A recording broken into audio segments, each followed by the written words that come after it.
Welcome to the right seat. Officer development beyond the textbook. I'm Dave Casey. And I'm Chris Niebling. Being involved with promotional testing, and as officers and instructors, we kept seeing gaps in the preparation of people taking exams, and on the job where it really counts. For teaching tactics, you can get video clips from lots of different websites and ask, what would you do? For interpersonal skills and decision making, there isn't so much. So we created this program. This program can be used in a formal setting like a college class or a department's officer development program. Or you can use this as an individual, preparing for a promotional test or just to improve your skills. I will introduce each scenario. Next, you get to see the scenario evolve. Each scenario ends in a decision or action point that the officer must do something. You can pause it, discuss it in a group or with a mentor, or even think, what would you do? Then, we'll convene in a fire station kitchen to see what a couple of current company officers from around the country would do. We hope you get a lot out of this and enjoy it. If you have comments or ideas for more episodes, our email addresses are on the DVD cover. You can also find us in the fire engineering training community on the web. Whether then or now, the right seat has the responsibility for the company's readiness, safety, and welfare. Welcome to the right seat.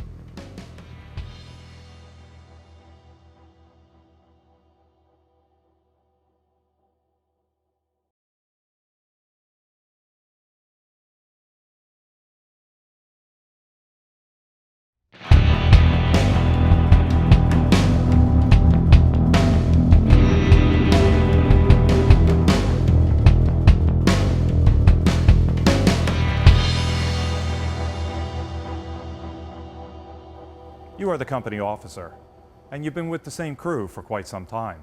Your driver-operator, who's your go-to guy, sometimes becomes the de facto leader.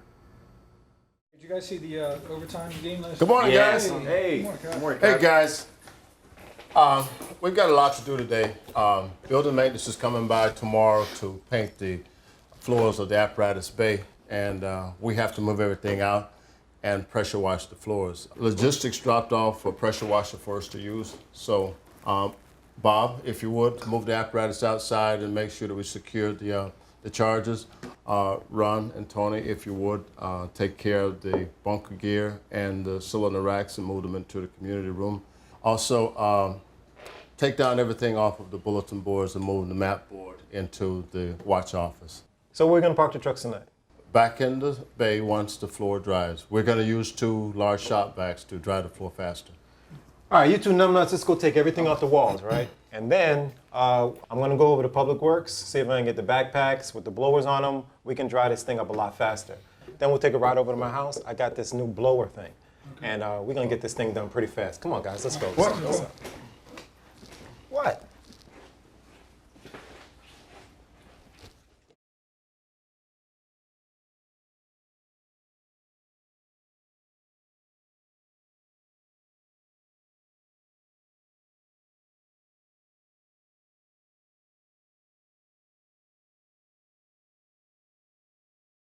All right, so we have a senior firefighter that really wants to jump in there and help out.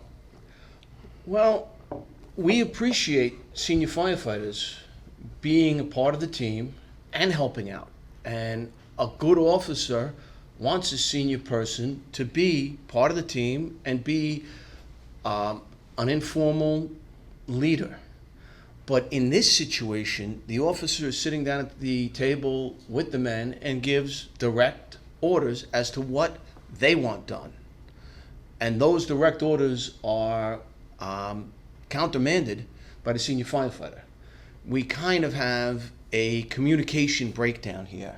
And I think that the senior firefighter is probably trying to do the right thing. He wants to get the rig back in quarters quicker for security. But I think the way he went about doing it is probably, it's definitely, in my opinion, ineffective and insubordinate. So what has to happen is the officer has to talk with the senior firefighter. The two guys, you guys go out and start moving the bunker gear like I told you. And the senior firefighter, I think his name was Tommy, but I might be incorrect. I'm not sure what it was there. But would you step into the office for a minute? This is the way I want it to go. I understand what you're doing, might be a good idea. We didn't reach out to Public Works to get the blowers. I don't know if they're available. I don't want to waste the time we have to get this job done going down there. If you want to help, that's fine. This is the blowers that we have. This is the equipment that belongs to us. If we borrow Public Works' blowers and something happens to them, one of them breaks, gets damaged or something else, how are we going to cover that? How are we going to do this? There are a couple of different issues here, but the main one is the command structure.